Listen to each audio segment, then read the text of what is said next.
امام ابن کثیر تفسیر القرآن میں لکھتے ہیں، ام المؤمنین حضرت عائشہ صدیقہ رضی اللہ تعالیٰ عنہ وہ فرماتی ہیں کہ ایک روز ایک صحابی حضور کی بارگاہ میں حاضر ہوتے ہیں اور آ کر عرض کرتے ہیں، یا رسول اللہ،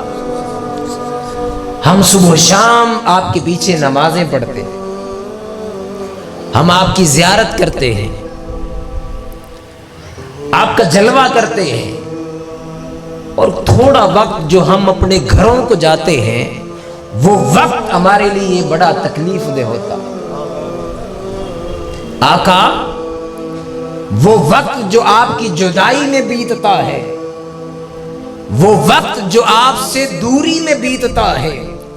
جن اوقات میں ہماری نظروں کے سامنے والضحیٰ والا چہرہ نہیں ہوتا، جن اوقات میں واللیل زلفیں ہماری آنکھوں سے اوجھل ہو جاتی ہیں، آقا وہ لمحہ ہمارے لیے بڑی تکلیف کا باعث ہے۔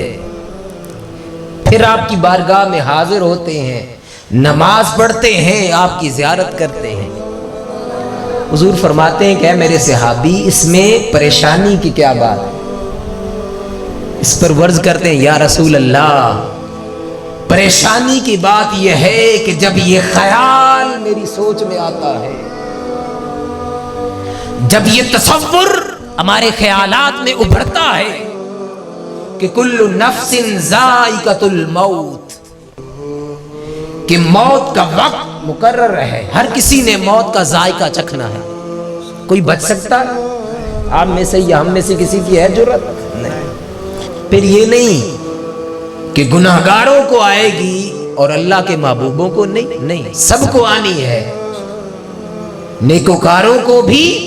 اور بدکاروں کو بھی۔ عرض کرتے ہیں، یا رسول اللہ، پریشانی کی بات یہ ہے کہ موت کا وقت مقرر ہے اور یہ خیال ہمیں کھائے جا رہا ہے کہ کل جب ہم اس دنیا کو چھوڑ جائیں گے، یا رسول اللہ آپ کا وصال ہو جائے گا، آپ کا مقام بڑا اعلیٰ ہے اور جنت میں آپ تو انبیاء کرام کے ساتھ اعلیٰ مقام پر ہوں گے۔ آقا، ہمارا مقام تو آپ کے مقابلے میں بہت نچلا ہے۔ یا رسول اللہ، جب دل مچلے گا، طبیعت مچلے گی آپ کی زیارت کے لیے، آپ کے مکھڑے کا دیدار کرنے کے لیے طبیعت مچلے گی، آقا آپ کا مقام تو اونچے درجے میں ہوگا، وہاں آپ کی بغیر ہمارا وقت کیسے گزرے گا؟ آپ کے ہجر میں، آپ کے فراق میں، آپ سے دوری میں، ہم جنت میں، یا رسول اللہ، یہاں چند لمحات آپ کے بغیر گھر میں گزارنا مشکل ہو جاتا ہے،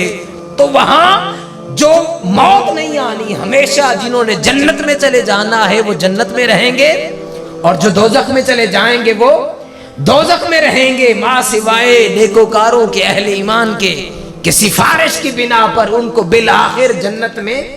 جانا ہے، مگر وہاں تو موت نہیں آنی۔ یا رسول اللہ، یہاں چند لمحات آپ کی دوری میں نہیں گزرتے